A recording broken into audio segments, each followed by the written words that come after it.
Alors les troubles du sommeil sont des pathologies qui vont arriver la nuit, mais qui aussi auront un retentissement diurne, c'est-à-dire vont être responsables de symptômes le jour et d'un mauvais fonctionnement. Il faut vraiment ces deux conditions-là, donc des nuits de mauvaise qualité et un retentissement diurne sur le fonctionnement général.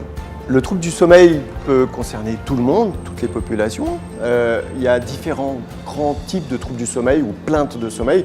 On a la plainte d'insomnie, donc c'est le fait de mal dormir, d'avoir un sommeil de mauvaise qualité, d'avoir des difficultés par exemple de s'endormir ou d'avoir des difficultés de maintien du sommeil, on appelle ça, c'est-à-dire des réveils nocturnes ou encore des réveils matinaux trop précoces. On a aussi ce qu'on appelle la plainte d'hypersomnolence. Là, on a trois choses assez différentes. On a des patients qui ont un temps total de sommeil augmenté, on appelle ça aussi l'hypersomnie. On a des gens qui souffrent de ce qu'on appelle l'inertie du réveil, c'est une difficulté à passer à une phase de sommeil à une phase de réveil. Et puis on a ce qu'on appelle la somnolence diurne excessive, c'est-à-dire des excès de sommeil dans la journée sur des situations où on ne souhaiterait pas dormir.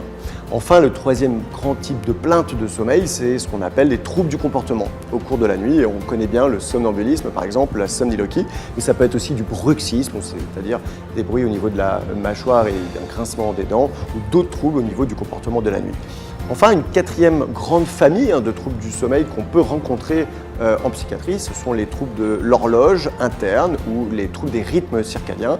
Et là, attention, il faut que le médecin pense à ces troubles du rythme puisque c'est une pathologie de l'horloge qui est soit décalée, soit avancée par rapport au rythme extérieur et qui va être générateur donc d'un certain nombre de troubles, de pathologies, de retentissement liés à la privation de sommeil et parfois à la somnolence diurne excessive du coup.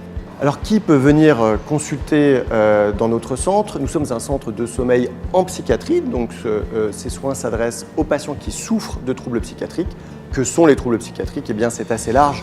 On a les troubles de l'humeur, la dépression unique, récurrente, l'ensemble des troubles dépressifs, les troubles bipolaires, les crises suicidaires. Nous avons aussi tout ce qui est troubles anxieux, les attaques de panique, les anxiétés généralisées, les troubles obsessionnels compulsifs. Nous avons tout ce qu'on appelle les troubles psychotiques, c'est-à-dire les syndromes délirants, aigus, chroniques, comme la schizophrénie ou les troubles psychotiques persistants.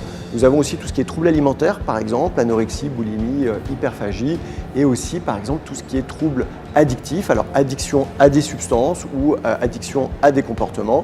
Donc toutes ces pathologies-là, lorsqu'elles associent une plainte de sommeil, peuvent venir consulter dans notre département.